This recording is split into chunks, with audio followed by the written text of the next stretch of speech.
परम आराध्य सदगुरु देव जी, मंच पे विराजमान आदरणीय संत गुरुजन, सत्संग पंडाल में बैठे धर्म प्रेमी सज्जनों, माता एवं देवियों, क्यों छोड़ रहा है? धर्म प्रेमी सज्जनों, माता एवं बहनों, बहुत ही सुंदर विचार और भजन हम अभी श्रवण कर रहे थे श्री सरवण साहब से, जिनका नाम ही है सरवण। वो आज हम सबको श्रवण करा रहे थे अमृत वाणी, अमृत ज्ञान। कई विचारकों ने, कई संतों ने, कई ऋषियों ने हमारे जीवन को समझाने का कई प्रकार से प्रयास किया,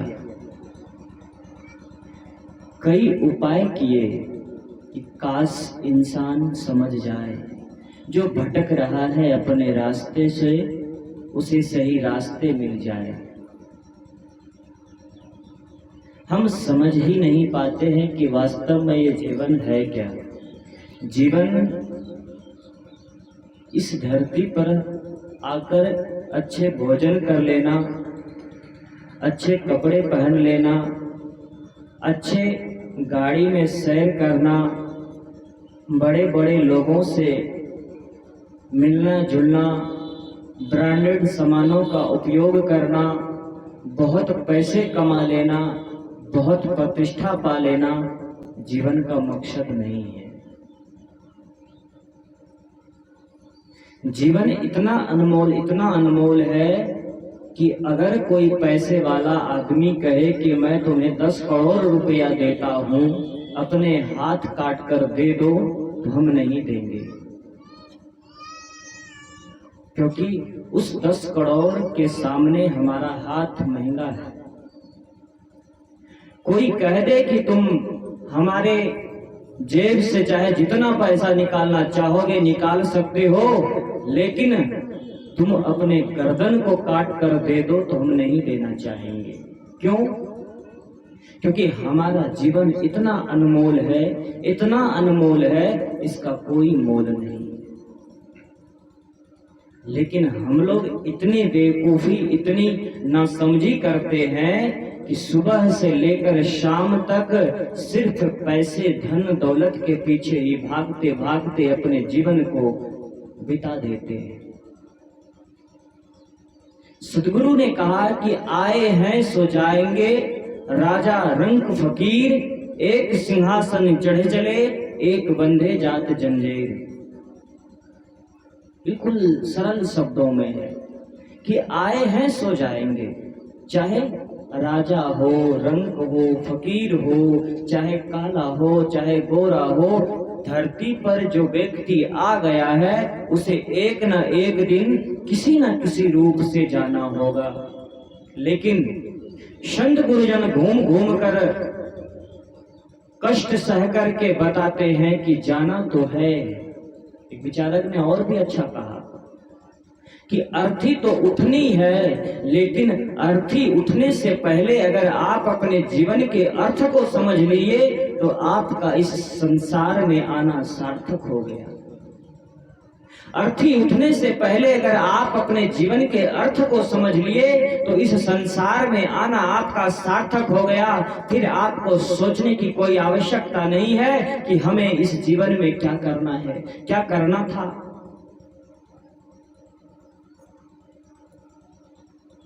लेकिन हम लोग बिल्कुल उल्टा करते हैं। ऐसा मालूम पड़ता है कि यहाँ हम लोग अमर हो गए, यहाँ से जाना ही नहीं है। आप जहां से भी आए होंगे पूछेंगे तो आप कह देंगे कि वापस हम वहीं जाएंगे, लेकिन अगर हम दोबारा पूछें कि वहां से आप कहां जाएंगे तो आपको कोई दिमाग में शब्द ही नहीं आएगा। एक व्यक्ति बाजार गया, बाजार से लौट रहा था अपने घर को, घर का रास्ता भूल गया। होता है, घर का रास्ता भूल गया। वो चला गया एक संत के पास। संत अपने ध्यान में मगन एक पेड़ के नीचे बैठा मस्त गुनगुना रहा था कि मन लागो मेरो यार फकीरी में, जो सुख पायो राम भजन में सो सुख ना ही अमीरी में। आवाज क्यों छोड़ रही है? मन लागो मेरो यार फकीरी में, जो सुख पायो राम भजन में सो सुख ना ही अमीरी में। गुनगुनाता हुआ मस्त ध्यान में बैठा था और वो भटका हुआ आदमी उसी संत के पास जाकर खड़ा हो गया। कहता है गुरुदेव, मैं भटक गया हूं अपने घर का रास्ता, आप हमें अपने घर का रास्ता बता दीजिए। संत ने आंख खोली और संत ने कहा कि तुम घर का रास्ता पूछते हो? बोला बिल्कुल, हमारे घर का रास्ता बता दीजिए, जहां मैं रहता हूं, जहां मैं रह रहा हूं, जहां मैं रहूंगा। संत ने कहा कि वास्तव में मैं बता दूं तुम्हारे घर का पता? बिल्कुल संत जी, उस व्यक्ति ने कहा बिल्कुल गुरुदेव, आप हमें हमारे घर का रास्ता बता दीजिए, मैं घर का रास्ता भटक गया हूं। संत ने कहा कि तुम इस रास्ते को पकड़ लो और तुम चलते जाना, चलते जाना, चलते जाना, जहां ये रोड खत्म हो जाए, जहां ये रास्ता खत्म हो जाए, और वही समझ लेना तुम्हारा घर है, वही तुम्हारा घर होगा। कहकर बिल्कुल सरल रास्ता है, मैं तो कैसे भटक गया पता नहीं। बोला तुम ही नहीं, पूरे संसार के लोग भटक चुके हैं। तुम अगर मुझसे इस घर का रास्ता पूछने आए हो तो ये रास्ता सीधा जाएगा तुम्हारे घर को, तुम इस रास्ते से चले जाना और जहां रास्ता खत्म हो जाए वही तुम्हारा घर होगा। कहा ठीक है। वो आदमी उसी रास्ते को पकड़ कर निकल पड़ा। जाते जाते जाते जाते जाते वो रास्ता खत्म हो गया। उसके आगे बस एक ही चीज थी, एक ही जगह था, वो था शमशान घाट। शमशान घाट जाकर के घूमता है, यहाँ तो मेरा कोई घर ही नहीं है। ये संत पागल तो नहीं था जिसे मैं पूछने गया कि मेरा घर का पता बता दीजिए। बहुत गुस्सा हो गया। वो वापस उसी संत के पास आकर बैठ गया और कहने लगा कि बाबा जी, मैंने आपको संत समझा, मैंने आपको बहुत सज्जन व्यक्ति समझा, मैंने आपको गुरुदेव कहा, लेकिन आप इतने झूठे, इतने मक्कार, इतने पाखंडी हैं कि मेरे घर को रास्ता बताने के बजाय आप हमें शमशान घाट का रास्ता बता दिए। संत ने कहा बेटा, तुमने अपने घर का रास्ता पूछा, मैंने तुम्हें तुम्हारे घर का रास्ता तो बता दिया। बोला वो मेरा घर नहीं गया, वो तो शमशान घाट गया। बोला तुमने अपना घर का रास्ता पूछा था, इसीलिए मैंने तुम्हारे घर का रास्ता पूछा। याद रखो, तुम आज घर चले जाओगे जहां तुम बनाए हो, जोड़े हो ईटा, न जाने क्या क्या करके तुमने घर को बनाए हो। उस घर को छोड़कर तुम्हें एक दिन शमशान जाना पड़ेगा। तुम चाहो या ना चाहो, तुम्हारे जाने या ना जाने से कोई फर्क नहीं पड़ता है। एक दिन तुम्हारे घर को, तुम्हारे महल को छोड़कर भी उस शमशान घाट में जाना पड़ेगा। इसीलिए तुमने मुझसे तुम्हारा घर का रास्ता पूछा, मैंने तुम्हें तुम्हारे घर का रास्ता बताया जो तुम्हारे जीवन में परमानेंट रहेगा। सही बात है, शमशान घाट के आगे कोई यात्रा नहीं है, कोई उससे अलग नहीं जा सकता है। चाहे कितना भी पैसा वाला हो, चाहे कितना भी पद वाला हो, चाहे जितना भी शक्तिशाली आदमी हो, एक दिन उसे शमशान घाट जाना होगा। ऐसे ही एक संत प्रवचन कर रहे थे कि मर जाओगे, मर जाओगे, मर जाओगे। वास्तव में हकीकत यही है, इसे कोई झुठला नहीं सकता है। जो आए हैं वो जाएंगे, चाहे किसी भी रूप में जाए। संत कह रहे थे कि मर जाओगे, मर जाओगे, एक दिन मर जाओगे। एक आदमी को गुस्सा आ गया। वो मामूली आदमी नहीं, पैसा वाला था, बड़ा दमदार आदमी था। उसने कहा कि आप महात्मा जी कह रहे हैं मर जाओगे, मर जाओगे, मर जाओगे, कैसी बातें कर रहे हो? कब मरेंगे बताइए, कब मरेंगे? संत ने कहा कि 7 दिन में मर जाओगे। उस आदमी को लगा कि अरे भाई, ये संत इतना कैसे कंफर्म बोल सकता है, इतना कैसे डिटेल्स में बता सकता है? मर जाएंगे ये तो पता है सबको, एक दिन मर जाएंगे, लेकिन 7 दिन में मर जाएंगे, ये तो बड़ा आफत हो गई। इतने पैसे, इतने हमारे काम चल रहे हैं, बिजनेस चल रहा है, हमारे पीछे काम बहुत लोग कर रहे हैं, इसे कैसे संत बता रहे हैं कि 7 दिन में मर जाएंगे? अब किसी को कोई कह दे कि तुम कल तक में मर जाओगे तो उसको तो धरती आसमान दिखने लग जाएगा। उस संत ने कह दिया कि तुम 7 दिन में मर जाओगे, तो उस सेठ ने भी कहा कि सच में मैं 7 दिन में मर जाऊंगा? कहा बिल्कुल तुम 7 दिन में मर जाओगे। परेशान हो गया, माथे से पसीना टपकने लग गया, मन में हलचल होने लग गई कि अब तो मैं 7 दिन ही जिंदा रहूंगा, 7 दिन में मर जाऊंगा। अब मैं क्या करूं, कौन सा पैसा कहाँ किसके यहाँ पड़ा हुआ है, मैं क्या करूं, कैसे करूं, कुछ समझ में नहीं आया। संत से पूछ लिया कि गुरुदेव, मैंने बहुत गलत काम किया है अपने जीवन में, बहुत उतार चढ़ाव किया है, बहुत लोगों को सताया है, बहुत लोगों को मैंने बहुत उपद्रव मचाया है। 7 दिन आप कह रहे हैं तुम्हारे पास टाइम है, कोई उपाय शॉर्टकट है जो मैं उस सभी पापों को धो दूं, सभी पापों को कटा दूं? उसने कहा कि तुम पाप धोना चाहते हो तो आज से तुम तैयार हो जाओ, गुरु भक्ति में लग जाओ, आज से तुम भगवान के भजन में लग जाओ, आज से तुम संत के दर्शन में लग जाओ, आज से तुम सद ग्रंथों का अध्ययन करना प्रारंभ कर दो, तुम्हारे सभी पाप कट जाएंगे। उसने क्या किया, संत जी से माला लिया और संत जी से दूर अपने घर को जाने को तैयार हो गया। घर गया, खाया न पिया, कुछ परेशान बिल्कुल। सेठानी आई पास में, कहा सेठ जी क्या हो गया, आज बहुत परेशान है आप। सेठ ने कहा कि बात मत करो, मैं भगवान का भजन कर रहा हूँ। वो 108 रुद्राक्ष का माला लेकर के राम राम राम राम राम राम गुरु गुरु गुरु सब कुछ जपने लग गया, क्योंकि मौत सामने 7 दिन में आने वाली है। उसने कहा कि मैं भगवान का भजन कर रहा हूँ, गुरुदेव का भजन कर रहा हूँ, हरि को भज रहा हूँ, क्योंकि मैं अब 7 दिन ही इस दुनिया में रहने वाला हूँ। 7 दिन के बाद मेरी अर्थी इस घर से निकल जाएगी। सेठानी ने कहा कि क्या आप पागल हो गए, आपको कुछ समझ में नहीं आ रहा, आप क्या बोल रहे हैं, 7 दिन में मर जाएंगे, क्या हुआ आपको, कुछ बीमारी लग गई? अगर कुछ बीमारी है शरीर में तो बताइए, इतने पैसे कमा के रखे हैं वो किस काम आएगा, बताइए, हम ले जाएंगे, पूर्णिया ले जाएंगे, हम आपको दिल्ली हरियाणा मुंबई जहां भी इलाज होगा आपका इलाज करवाएंगे। आप 7 दिन में मरने की बात कर रहे हैं, किसने कह दिया आपको, कौन सा डॉक्टर है? उस सेठ ने कहा कि कोई डॉक्टर नहीं कहा है, बल्कि एक संत ने कहा कि 7 दिन में मर जाओगे। सेठानी ने कही कि कौन संत है, चलिए चल के हम देखते हैं कौन बाबा है। सेठानी और सेठ दोनों घर से निकल पड़े, उस संत के पास जाकर के कहा कि संत जी, आप कैसे हमारे पति को कह दिए कि 7 दिन में मर जाओगे, आपके पास कोई मैसेज, कोई टेलीफोन आया है क्या यमराज का? आप कैसे इतने कंफर्म से बोल सकते हैं कि 7 दिन में मर जाओगे, बताइए तो। संत ने कहा कि वो ही नहीं बल्कि तुम भी 7 दिन में मर जाओगे।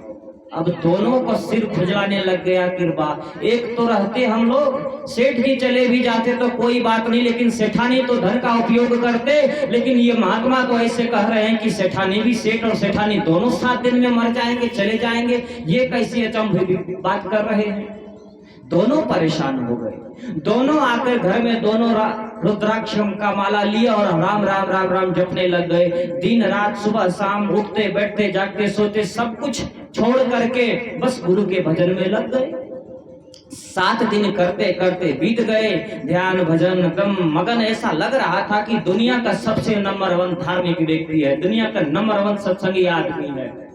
कुछ भी उसके मन में नहीं। 7 दिन बिल्कुल धार्मिक बन करके वो अपने जीवन को व्यतीत किया। 7 दिन बीत गए, 8वें दिन में घुस गए। 8वें दिन जब घुस गया तो उसने कहा कि आज तो हमारी मृत्यु हुई ही नहीं। ये महात्मा कैसे थे कि इन्होंने बोला कि 7 दिन में मौत हो जाएगी, ये हमें ठग लिए। वो दोनों सेठ सेठानी उस संत के पास जाकर के कहता है कि बाबा, आप दुनिया को ज्ञान देते हैं, दुनिया को समझाते हैं, दुनिया को कहते हैं कि झूठ नहीं बोलना चाहिए, दूसरे को ठगना नहीं चाहिए, दूसरे को गलत संदेश नहीं देना चाहिए, दूसरे को गलत फहमी में नहीं रखना चाहिए, लेकिन आप कैसे बाबा हैं जो हम दोनों पति पत्नी को कह दिए कि 7 दिन में मर जाओगे? हम तो मरे नहीं। क्योंकि संत मुस्कुरा रहे थे। संत जिस दृष्टि से शब्द को कहते हैं, ऋषि जिस दृष्टि से शब्द को कहते हैं, वो आसानी से समझ में नहीं आता है। सेठ सेठानी को तो धन की इतनी नशा चढ़ा हुआ था धन का कि वो तो समझ ही नहीं पाए कि संत आखिर कहना क्या चाहते हैं। वो कहने लगे कि आप तो 7 दिन के टाइम दिए थे, 7 दिन में मर जाओगे, आज हम लोग जिंदा हैं, कहाँ मरे, 7 दिन तो चले गए। संत ने कहा कि बेटा, इस दुनिया में चाहे कोई भी आदमी हो, सदगुरु कबीर तो स्पष्ट कह दिए, आए हैं सो जाएंगे राजा रंग फकीर। चाहे राजा रंग हो, फकीर हो, चाहे कोई भी हो, प्रधानमंत्री हो, मुख्यमंत्री हो, कोई भी क्यों ना हो, वो सब एक दिन चले जाएंगे। वह एक दिन 7 दिन ही है जो 7 दिन में सब चले जाएंगे। वो 7 दिन क्या है? उस संत ने उस सेठ और सेठानी को समझाते हुए कहा कि तुम दोनों ही नहीं बल्कि संसार के लोग भी 7 दिन में चले जाएंगे। बोला कैसे? बोला रविवार, शनिवार, सोमवार, मंगलवार, बुधवार, बृहस्पतिवार, ये 7 दिन में हर आदमी चले जाएंगे। 8वां बार तुम्हारे कोई रिश्तेदार, कोई भगवान ला के नहीं देगा कि तुम 8वें दिन में चले जाओगे। इसीलिए 7वां दिन हर व्यक्ति के लिए है। 7वें दिन तुम्हारी मृत्यु हो जाएगी। 7वें दिन में किसी न किसी बार तुम्हारी मृत्यु निश्चित है। बंधुओं, इस बात को अगर आप समझ लेंगे, इस बात को आत्मसात कर लेंगे, तो रविवार से लेकर शनिवार तक और शनिवार से लेकर रविवार तक कोई ऐसा वार नहीं होगा जो आपके परिवार में दुख होगा। कोई ऐसा वार नहीं होगा जो आप अपने परिवार में लड़ाई झंझट करेंगे। परिवार को छोड़िए, ऐसा अगर आप दिमाग में लेकर के चलेंगे कि 7 दिन ही हमारे पास है, 7 दिन में न जाने कौन से दिन हमारे शरीर की विदाई हो जाएगी, एक भी दिन आप गलत काम नहीं करेंगे, एक भी दिन आप किसी दूसरे को नहीं सताएंगे, एक भी दिन आप अपने जीवन से कोई गलत कर्म नहीं करेंगे। बंधुओं, याद रखिएगा, आने वाले को एक दिन जाना पड़ेगा। जाने से पहले जिस व्यक्ति को जो धर्म है, जिस व्यक्ति का जो कर्तव्य है, उस कर्तव्य को आप निर्वाहन कर लीजिए, उस कर्तव्य को आप सही सही निभा लीजिए, आपका जीवन ऐसे ही धन्य हो जाएगा। बच्चों की जो कर्तव्य है, बच्चों का जो धर्म है, वो बच्चा अपने धर्म को सदा सदा के लिए अदा कर दे, तो उस बच्चे को कोई कहेगा नहीं कि ये बच्चा कुपुत्र हो गया है। उस बच्चे को कोई कहेगा नहीं कि ये बच्चा गलत दिशा में चला गया है। आज बच्चे तो छोड़िए, बड़े बड़े लोग भी एक दूसरे को सम्मान नहीं देते। बड़े बड़े लोग एक दूसरे को ईर्ष्या द्वेष में देखते हैं। सास बहू से झगड़ा है, बाप बेटा से झगड़ा है, पड़ोसी पड़ोसी में झगड़ा है, एक दूसरे के प्रति मन में भेदभाव है। ये भेदभाव लेकर के जन्म से लेकर मृत्यु तक, मौत की सैया तक हम चले जाते हैं, और मौत हमें लेकर चली जाती है, और हमारे जीवन में कोई भेदभाव दूर ही नहीं होता। सास कहती है बहू से कि मैं तुमसे कम नहीं हूं, और बहू भी कहती है कि मैं भी ऐसे वैसे घर से नहीं आई हूं। मेरे पिताजी के बहुत बड़े बड़े लोग जान पहचान के हैं, बहुत पैसे वाले बाप की बेटी हूं, मैं ऐसे वैसे घर से नहीं आई हूं। बाप बेटा से कहता है कि बेटा तुम समझदार नहीं हो, तुम समझने की कोशिश करो, तो बेटा ही बाप से कहता है कि पिताजी ये जमाना हमारा है, आपका नहीं है। ये जमाना हमारा स्मार्ट जमाना आ गया है, एंड्रॉइड जमाना आ गया है। आपके जमाने में हुआ करते थे जो हुआ करते थे, आप अपने हिसाब से कर लिए, लेकिन ये जमाना हमारा है।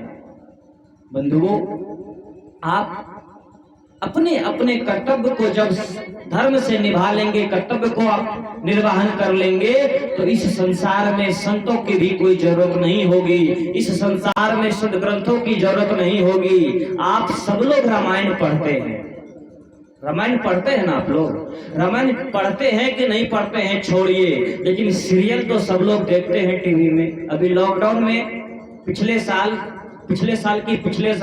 रामायण महाभारत का हर घर में चलता था टीवी में सीरियल, सभी लोग देखते थे, खाना पीना छोड़ के सब लोग बैठे बैठे घर में, क्योंकि सरकार की तरफ से पाबंदी थी कि बाहर जाना नहीं है, तो घर में बैठे सीरियल देखते थे टीवी पर रामायण। उस रामायण में ये दिखाया गया कि एक भाई ने अपने भाई के लिए जंगल को स्वीकार किया ना। भगवान जिसे हम कहते हैं भगवान राम, उस भगवान राम ने अपने जीवन में दुख को स्वीकार किया, अपने जीवन में कष्ट को स्वीकार किया, लेकिन अपने बड़े भाई भरत को राजगद्दी दिया, छोटे भाई राजगद्दी दिया।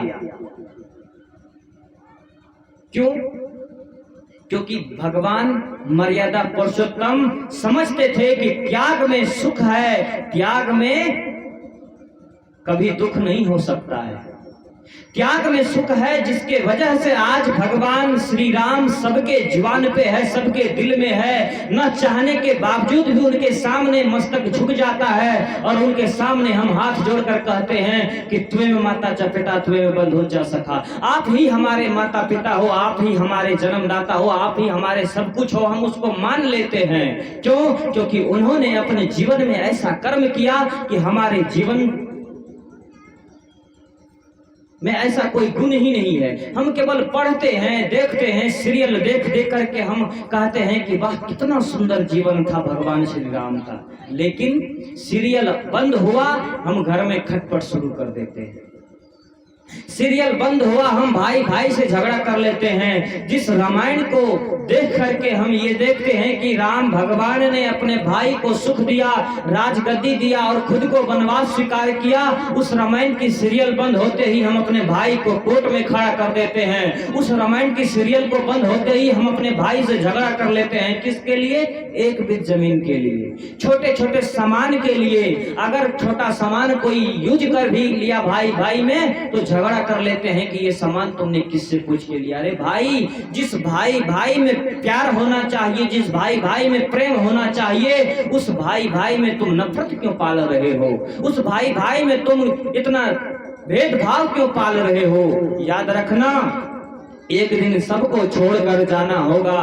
हमेशा याद रखिएगा कि सदगुरु कबीर कहते क्या है कि संगत कीजिए साधु की हरे और की व्याध, ओछी संगत क्रूर की आठों पहर उपाद। अगर आप अपने जीवन में शांति चाहते हैं, आप अपने जीवन में सुख चाहते हैं और स्पष्ट से कहें कि कोई दुख, सभी दुख से निवृत्त होना चाहते हैं, तो हमेशा आप सज्जनों का संग करिए, जो आपके जीवन को समझ सके और आपके जीवन को आपको समझा सके कि वास्तव में जीवन क्या है। गोस्वामी तुलसीदास जी ने क्या कहा कि बड़े भाग्य मानुष तन पावा। सबको पता है ये जीवन बड़े भाग्य से मिला है, और इस मानव जीवन को पाकर हम लड़ाई झंझट में बिता दें, भाई भाई में झगड़ा कर लें, घर में चाहे जितने भी सदस्य हो उससे झगड़ा कर ले, ये जीवन का महत्व नहीं है।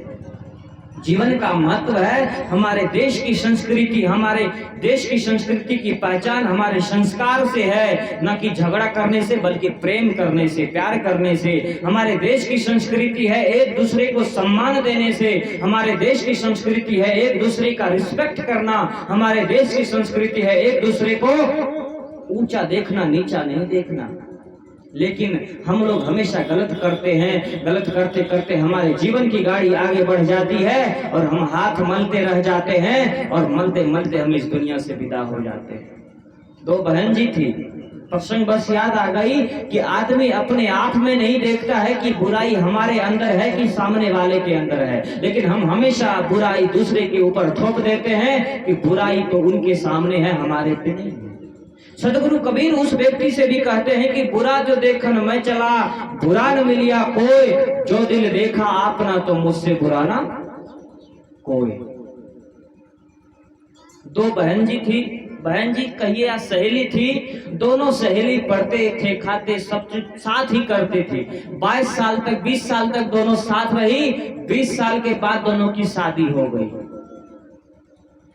बातों को गौर कीजिएगा, क्योंकि पूज्य गुरुदेव जी विराजमान होने वाले हैं और 5-10 मिनट मेरा टाइम है। दो बहन जी साथ में खाती, साथ में सब कुछ स्कूल जाती, सब कुछ साथ में करने के बाद 20 साल की हो गई। 20 साल के बाद दोनों की शादी हो गई। शादी दोनों की उल्टा हो गया, एक का पूरब तो एक का पश्चिम, दोनों बहुत दूर दूर हो गई। जो साथ खाती, साथ सब कुछ करती, उन दोनों के जीवन में एक समय ऐसा आया कि दोनों दूर हो गए, अलग अलग हो गए, बहुत दूर दूर हो गए। शादी हो गई 20 साल के बाद। 20 साल दोनों की शादी हो गई, ससुराल में 20 साल बीत गई, 40 साल की हो गई। 40 साल के बाद, 40 साल जब उम्र हुई, दोनों 20 साल के बाद एक जगह, एक बाजार में, धमधा बाजार कह लीजिए, धमधा बाजार में दोनों की मुलाकात हो गई, मिल गई ऐसे अचानक। दोनों पहचानी, अरे बहन कहाँ थी कहाँ थी।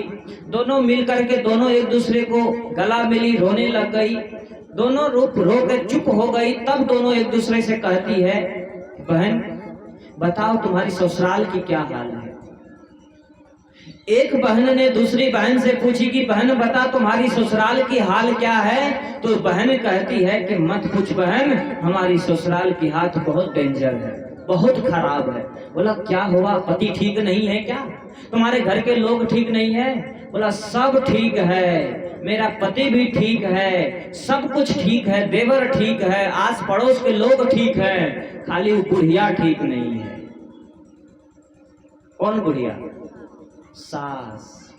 सास ठीक नहीं है। हम कहीं बाहर जाना चाहते हैं तो सास के पास जाकर के परमिशन लेना पड़ता है। चलो घर से बाहर जाते हैं तो परमिशन लेना पड़े, कोई बात नहीं, लेकिन कुछ खाने का मन हो जाता है तो बिना परमिशन का हम कुछ बना नहीं सकते हैं। कुछ पैसे की जरूरत पड़ जाती है तो बिना परमिशन का हमें कुछ पैसा भी नहीं मिलता है। बुढ़िया बहुत खराब है, मत पूछ बहन, हमारी ससुराल की हाल बहुत खराब है, जैसे तैसे हम झेल रहे हैं।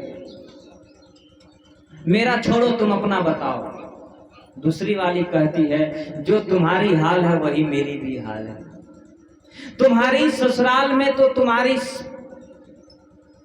सासू माँ से पूछने के बाद तो कुछ मिल भी जाता है, कुछ खाने का मन है, पूछने के बाद कहती होगी कि कम खर्चा करना, बना लो, तुम बनाना चाहती हो। तो लेकिन हमारी वाली तो इतनी खतरनाक है, हम पूछने के बाद भी हमें परमिशन नहीं मिलता है।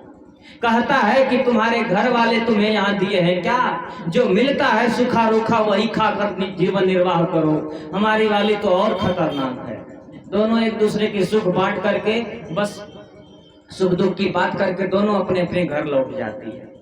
दोनों संजोग कहिए, दुर्भाग्य कहिए कि 20 साल तक फिर मुलाकात नहीं होती। कितने 40 साल में दोनों की मुलाकात हुई थी और फिर 20 साल नहीं मुलाकात हुई, 60 साल की हो गई। तब तक दोनों की सासू माँ चली गई थी।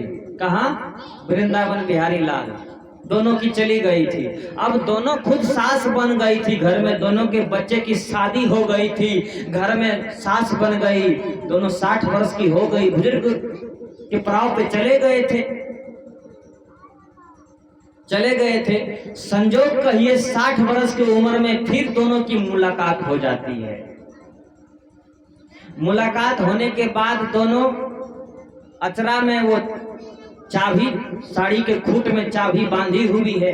दोनों एक दूसरे को देख करके कहती है कि बहन, तो 60 वर्ष में दोनों की फिर मुलाकात होती है। दोनों रोती धोती है। अब बूढ़ी हो गई थी, थोड़ा कम रोई। रोने के बाद दोनों की नजर एक दूसरे के चाबी के पास जाती है और देखती है, और दोनों एक दूसरे को मन में कहती है कि अब तो खुश होगी, क्योंकि चाबी का गुच्छा देख रहे हैं, घर की मालकिन बन गई है, तो अब तो खुश होगी। दोनों फिर पूछती है कि बहन, हम दोनों 60 साल के हो गए, 40 साल की उम्र में हम दोनों मिले थे तो दुख, हम दूसरे को दोनों दुख बताए कि बहुत दुख था, लेकिन अब तो सुख होगी, अब तो हम खुद सास बन गए हैं, अब तो खुश हो गए, तुम्हारे घर में खुद बहू आ गई है। तुम जब खुद बहू थी तो तुम्हारे जीवन में शांति सुख नहीं था, तुम क्योंकि सास के अंडर में थी, लेकिन अब तो तुम खुद सास बन गई है, अब तो सुख होगा, अब तो कोई टेंशन नहीं होगा।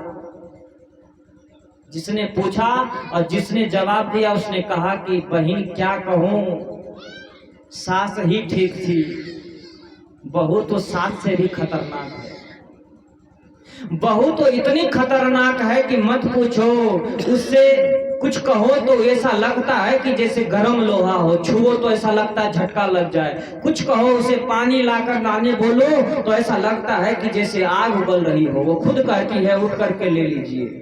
ऐसे ऐसे घर से आए हैं, 22 लाख तिलक दिया हमारा पिताजी, स्कॉर्पियो दिया है, इतना महंगा महंगा सामान दिया है, ऐसे वैसे घर से आए हैं, हमें आप ऑर्डर दीजिएगा, जाके चुपचाप अपने मन से ले लीजिए।